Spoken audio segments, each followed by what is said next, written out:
디모데후서 2장 6절에서 10절 말씀입니다.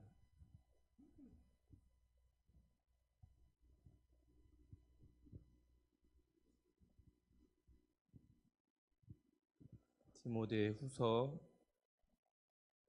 2장 6절에서 9절. 신약성경 343페이지입니다. 디모데후서 2장 6절에서 10절입니다. 한 절씩 교도하겠습니다. 수고하는 농부가 곡식을 먼저 받는 것이 마땅하니라.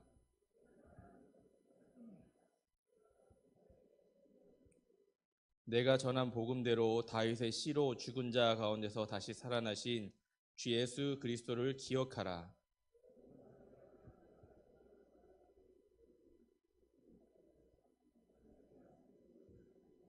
다 같이 읽겠습니다. 그러므로 내가 택함 받은 자들을 위하여 모든 것을 참음은 그들도 그리스도 예수 안에 있는 구원을 영원한 영광과 함께 받게 하려 함이니라. 아멘.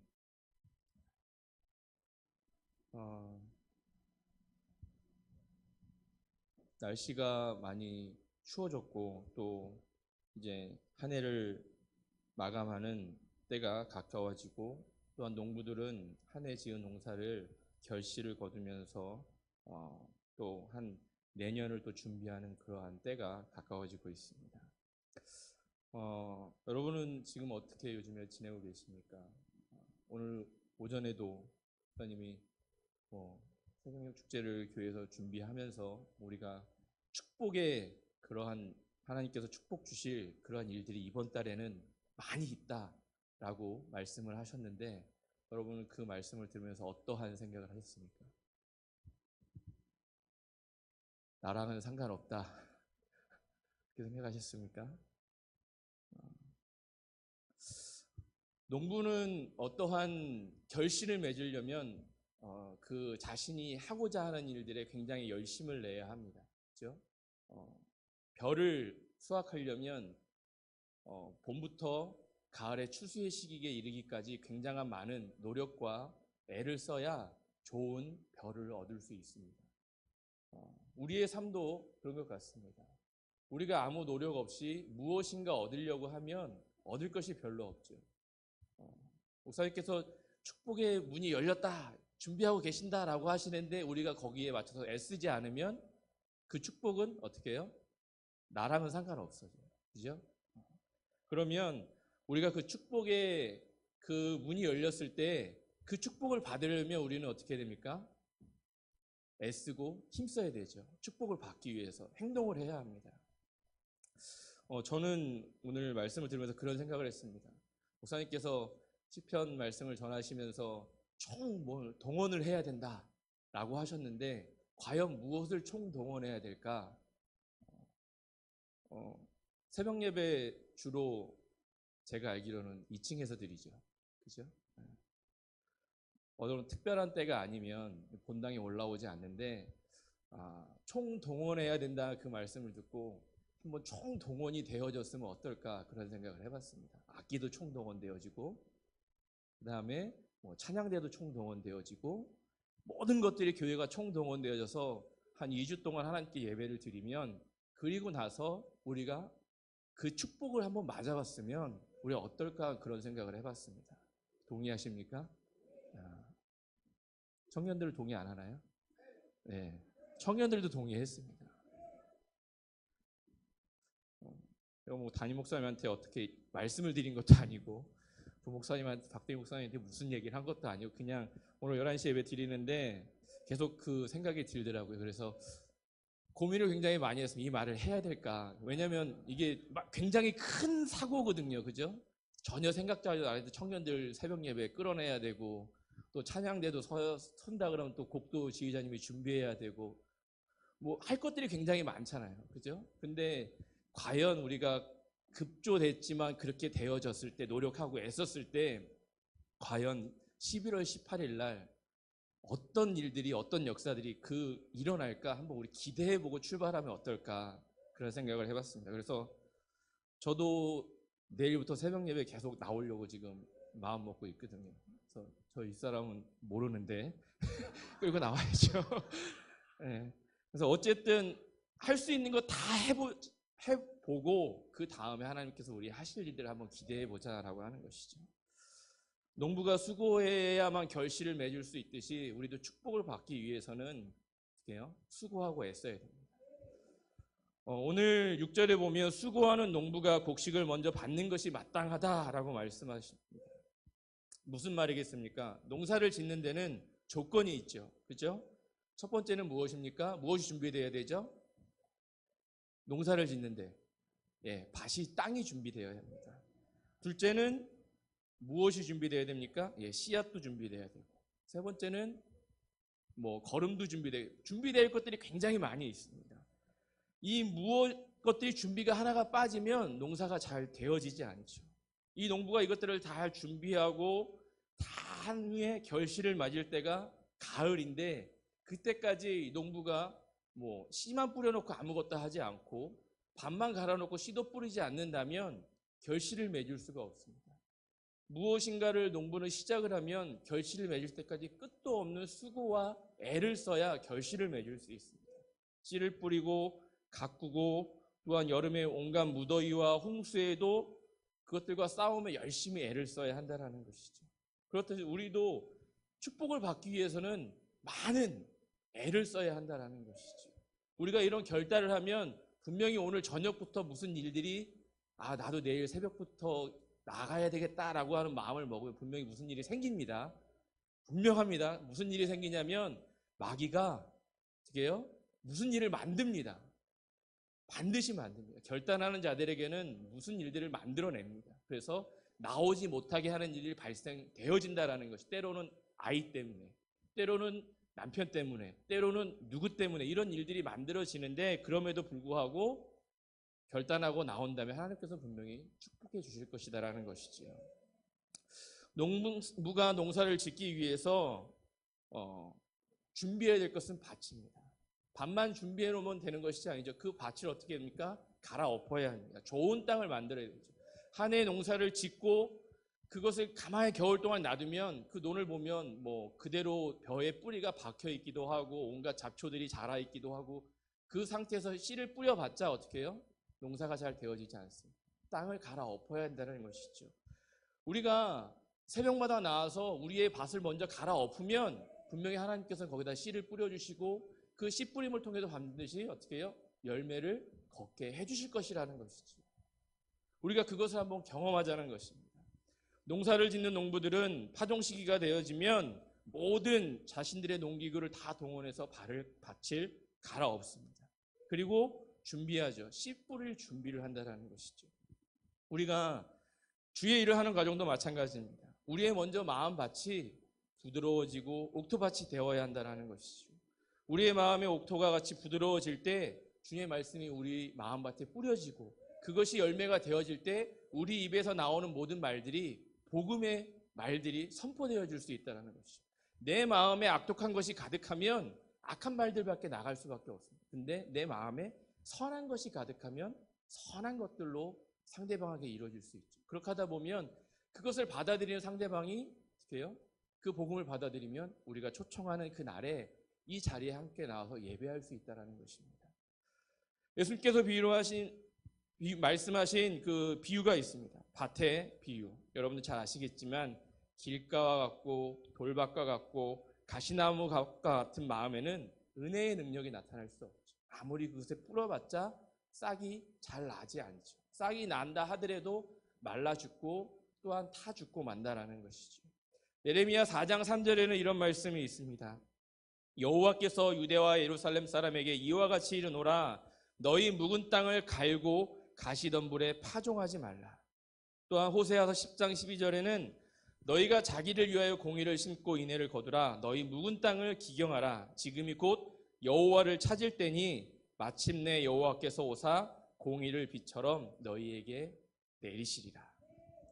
우리가 하나님의 일을 하는 과정, 또한 주의 그 축복의 날을 준비하는 과정에 반드시 먼저 해야 될 것이 우리의 마음을 기경하는 것이다라는 것이죠.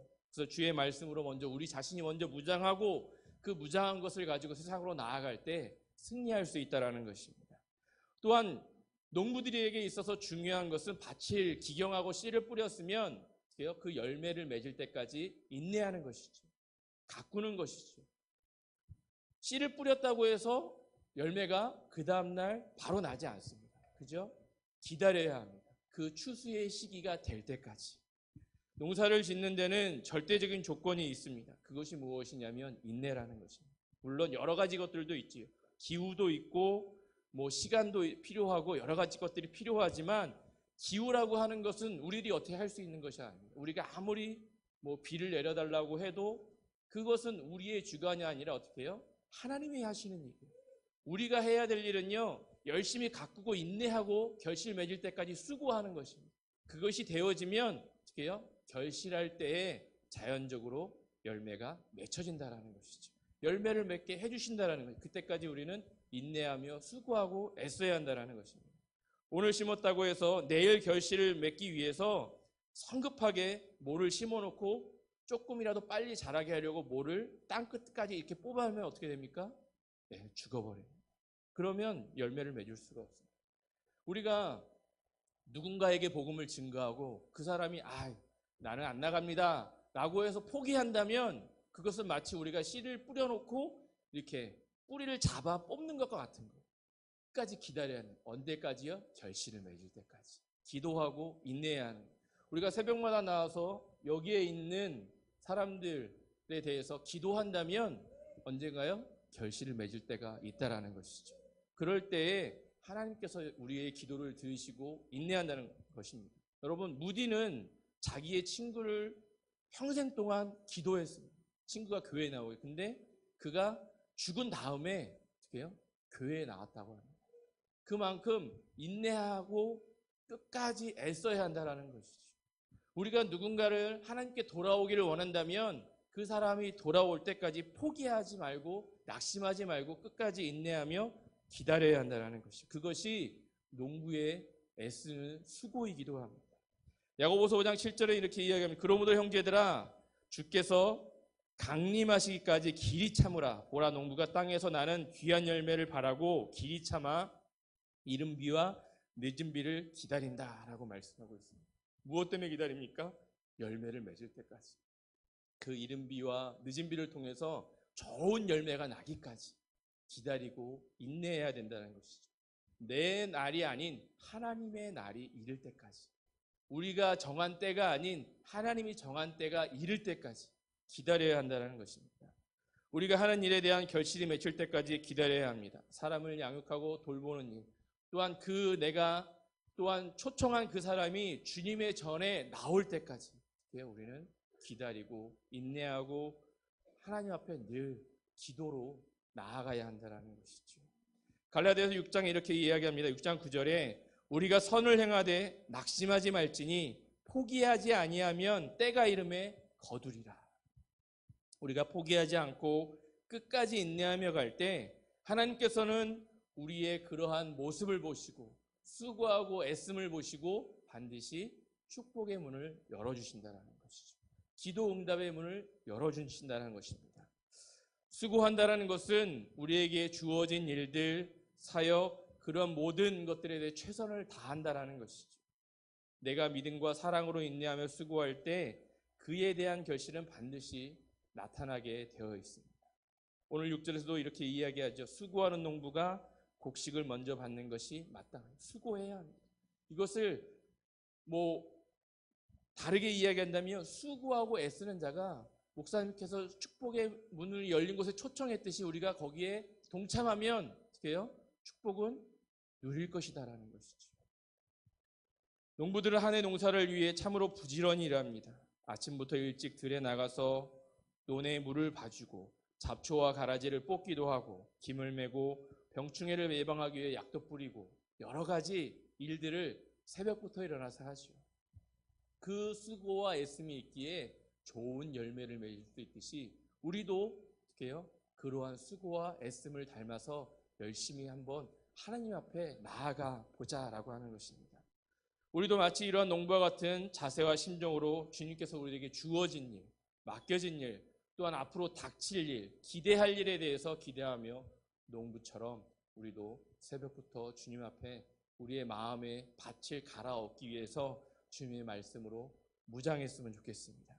하나님은 선하신 분이기에 때문에 수고하는 사람들, 최선을 다하는 사람들에게는 반드시 축복해 주시는 분이십니다. 성경은요, 심은 대로 거둔다라고 말씀하셨습니다. 여러분, 새벽에 나와서 무엇을 심으실지는 저는 잘 모르지만 여러분들이 그 심은 것이 반드시 열매로 거둘 때가 있을 것이라는 것이죠. 여러분, 한 달란트 받은 종의 죄가 무엇입니까? 주어졌음에도 땅에 묻어둔 것입니다. 아무것도 하지 않았습니다. 수고도 애씀도 하지 않았습니다. 그 결과 그 한 달란트 받은 종은 저 어두운 데로 쫓겨났다라는 것이죠. 다른 사람들이 애쓰고 수고했을 때 누렸던 그 축복을 함께 누리지 못하고 그냥 저 구석에서 아무 느낌도 없이 그냥 방치되어 있다라는 것이죠. 사랑하는 성도 여러분, 우리에게 주어진 사역에 대해, 일들에 대해 방관자로 앉아있는 것이 아니라 적극적으로 동참하는 농부가 되어주시길 주님으로 부탁드립니다.